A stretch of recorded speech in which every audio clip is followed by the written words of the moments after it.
This is your home page. If you want to view a camera live or view a system live, you're going to click on this live view right here. That brings up by default 4 windows. If you have a 16 camera system, you do not want to leave this on the 4 windows if you're planning on watching all of your cameras. So I'm going to pick one of these sites here, and I'm going to leave it on the 4 camera split. If I double click on the name of the site, it's going to bring up 4 cameras into those 4 windows. If I then want to switch to a 16 camera view, it only loaded those first 4 windows. So right click, close all video. I'm going to close all video.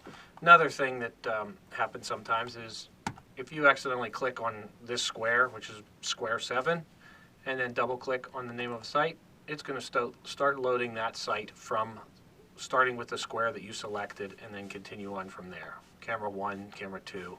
So I'm going to right click, close all video. I'm going to make sure I'm selected up in this box. Not here, but here.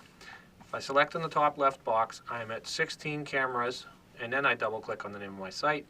It will load all of the cameras for that site starting at the top left with camera 1. This button down here says original. And if I hit the triangle next to it, drop down menu, I can say full win. That stands for full window, and that will get rid of these black bars on the side of a picture and blow it up to fill in the entire spot. Full window. That applies to all the cameras that you're currently viewing. So after I select 16, load all my cameras, then I can go back to 4 cameras or 8 or 9 or view all 16 again. Once you're viewing your cameras, you can double click on a camera and it will load just that camera full screen. Double click again, takes you back to your multi-view. If you are viewing something live and you're interested in seeing what's going on, okay, I see these 2 people. What store did they come from? You have the ability to right click on that picture and say start instant playback. Instant playback. It will then go for a determined amount of time, which is set up in the settings. I think by default it's 10 minutes. But it'll instantly initiate a search for the last 10 minutes. And this green progress bar shows up at the bottom. And I can just click to the last couple minutes, and now I can see that these 2 individuals came out of the Verizon Wireless store. Click this bottom X at the bottom of the screen over here, and that will get you out of your instant playback and get you back to your live screen. That's a nice feature. If you want to do a search of this camera here for the past day, you can right click and just say playback. That will automatically load just that camera for the duration of the time that happened today so far. So as you can see, our progress bar down here, when we hit the playback, shows 1, 2, 3, 4, all the way up to 19. And that means that up until right now, that's all the video that was recorded during the day. So I can just click on the 12 if I wanted to, and that shows me around noon what happened on that camera today. That is the quick way to search a single camera for today. Now, just like Internet Explorer, your browser has tabs, this program has tabs up here. So when I loaded playback, it opened a tab. My live view is still right here. If I click on that tab, I can toggle between live view and playback. I can click on the little X on my live view tab, and now that just leaves my playback tab, and I can close that. Now I'm back to my home page. So let's quickly review playback. When you open up a playback tab from your home page, at any time you can click home and get to all these settings. I'm going to go back to the playback tab that I just opened.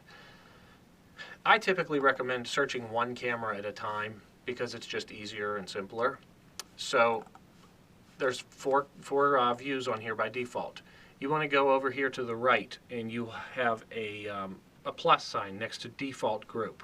When you expand that group, you get the list of all the recorders that you have access to. So you would just pick the recorder that pertains to most likely just your recorder, your one recorder there. So I'll just expand a specific recorder with the plus sign next to it, and I'm going to pick one of the cameras in that recorder. So I'm going to say camera 2. Now, Down here on the bottom right, you're going to see from and a date and time and to and a date and time. That is your starting point and your ending point of what you would like to search. There is no reason to ever put a time and date into either of those fields. You start with the from. We selected our camera. Start with the from. Hit the drop-down menu next to it, the triangle, and now it's going to show you in green days that have recording for that camera on that system.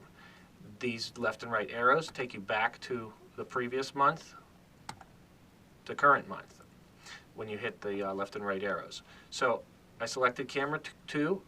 I hit the drop-down menu next to the date and time under the from field, and I can pick last Wednesday. I'll click one time on that date and hit OK.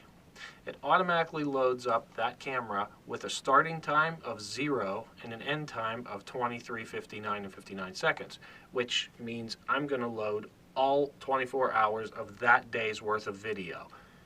That's fine. Always just load the entire day, then go down to the specific time in the timeline of what you're looking at. So, to review, open playback, expand your site, select your camera, drop-down menu on from, pick your date, OK, and then you hit the search button.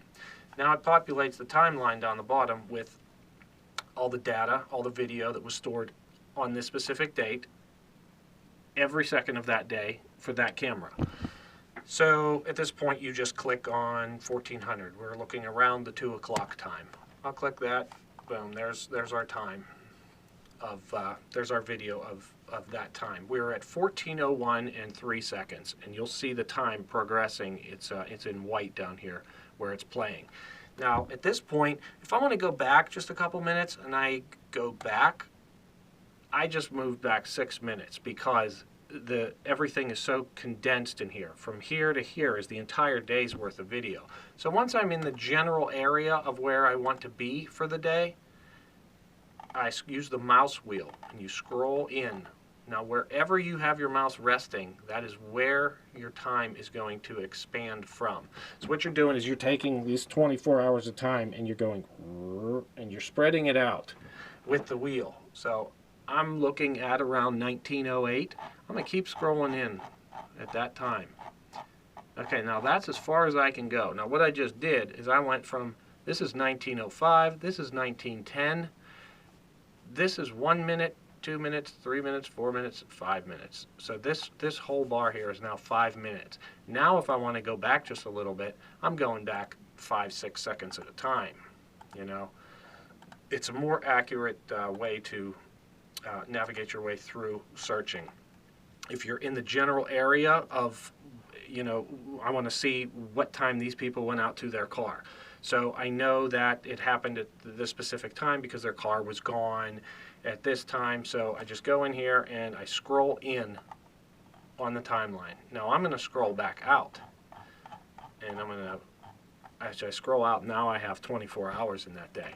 So right now I'm at 16:20. I want to know what time these two cars showed up. So I'm just going to start bouncing through this time. Okay, there's a car. So now I'm going to back up a little bit. Car's gone. So I know it happened right in this general area here. So I'm going to start scrolling my wheel in. And I'm going to click there. Car's there. Go back a little bit. Car's gone. Scroll my wheel in a little bit further. Click there. There's the car. That quick, you can determine exactly what time this vehicle showed up. 16:51 and 0 seconds. Now, let's just say that that is a valuable incident that you want to back up. I am going to back up in my timeline here just a little bit, and I'm going to pause this, and I'm going to say, okay, this is an important video to back up. So I'm starting at 16:50 and 39 seconds. So what I want to do is go down here on the bottom right to these scissors, and I am going to hit the scissors and when you rest your mouse on it, it says time clip. So I'm going to start a beginning time for backing up a video. I hit time clip and my cursor here turned into a bracket, an open bracket. That's telling me the start of an event. Now I'm just going to click down here a little further, a little further. I was interested until these people got out of their car. I'm just going to pause it there. That's about the end time that I'm looking at. So now I'm going to hit this clip one more time down here. That's right down there. When I hit that clip, I determine an end time. Now you have an open bracket here and a closed bracket there, and it's highlighted in red. That's an event that a duration of time that I'm going to back up. By default, it gives you this path here. You can do anything you want. I'm going to browse. I'm going to put this right on the desktop. I'm going to select that folder. Export format, you typically want to export in the original format. This is how you maintain integrity of the video and you prove to the court that it hasn't been altered. You can select AVI, and that'll be a type of file that can play on Windows Media Player. However, in versions previous to 1.12, the AVI function doesn't work properly. If you have the latest version of SmartPSS, it will back up in the AVI format if you choose. That's a format that you could like upload to YouTube or send to somebody else. All right, so we are going to browse to the location that we want, whether that be our USB thumb drive in our computer, and you're going to export in the original format, and you're going to leave this checked here, Export Smart Player. That means if you dump this onto a thumb drive, it's going to have the player software on that thumb drive that you can give to the police or whoever you need. So, start time, end time, clip, browse to your location, export format, original format, have checked on Export Smart Player, hit OK. It's going to tell you that the camera's playing back. If you want to do a backup, you have to stop playing back. You just hit OK. The playing back goes away. You get a progress indicator telling you how much of your file is completed. Start time and end time. Then I get a little pop-up down here telling me it's done. I can now close that export window. I can minimize my software. Now I'm going to go to my desktop, and these are the two files that were just dumped onto my desktop. The player, it's an executable file, and the video file. So if you put this on a thumb drive, you take it to another computer, all you do is you double click on player, and it's going to pop up the player software is going to pop up. It's going to ask you if you want to associate files. You just click OK. This is now your player. Then it will automatically load into this window over here all the video files that you backed up onto that USB thumb drive or into this location. We only have one there. If we go back into the software and back up another video file into that same location, it'll show up here when we click on player.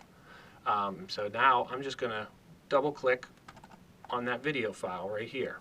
Now it pops in the window. Double click, brings that up to bigger window. You can resize this, you can maximize it, change the size of it. But what this is it's the timeline down at the bottom is the same representation as you had on your searching software. So this event, it shows you in green when during the day that happened. You can use your mouse. You can use this button over here to stretch the timeline so that you can go forward, you can back, you can click around in that event to manipulate it. This is a speed control. You can put it on super slow, you can speed it up fast, play, pause. Whenever you're done with this, you can just hit stop or just close this out. But that's how you back up an event. Now, if you are interested in backing up another camera, I can just go and click on another site, another camera. I said camera 2, and I want to go back to Friday. Okay, search. Just loaded that camera 2 for the entire day of Friday. I can go to 6 in the morning. I can go to 4 in the afternoon. So there, that dumpster showed up. When was it not there? I'll just start backing up until it's not there. You can jump about an hour at a time if you're looking for something quickly. Okay, dumpster's open. 9 o'clock, 8 o'clock. All right, so somewhere between 8 and 9 is when that dumpster showed up. So I'm going to scroll my wheel in. I'm going to expand that hour. And I can start jumping around. There it is. Back up a little bit, back up a little bit. So right around here is when that happens. Scroll my wheel in the whole way. Now I can accurately manipulate the event. Go there, boom. This is when the dumpster is showing up, right there. You can back up a couple seconds and watch it get wheeled into place. All right, so that is how you would search using a single camera. Searching with multiple cameras is for advanced users, and I typically don't recommend that. So now up on our tabs, we can close playback. We can open live view. Now we're back to our live view. Like I said, expand your group. Choose the whatever more squares than you have cameras. Choose that first. Make sure that you're highlighted on the top left when you start something, and then just double click on the name of your site, and that will load all cameras into your site. Down here, full window, that'll expand the windows out. So that is your typical way of using the software. Any one of these windows, if you want to bring it up full screen, you just double click again, takes you back to your original multi-view. Now, for example, this camera 16. One of the things I did find with internet viewing, if you're viewing these 16 cameras and you double click on one of them, over the internet, it's going to take a long time for you to view that camera because you're using all of resources, pulling in some video from all of these cameras. So it's taking a very long time. So what I do in that situation is I want to see that camera 16 up full screen. I want to dedicate all my internet bandwidth to that. Right click, close all video. Boom.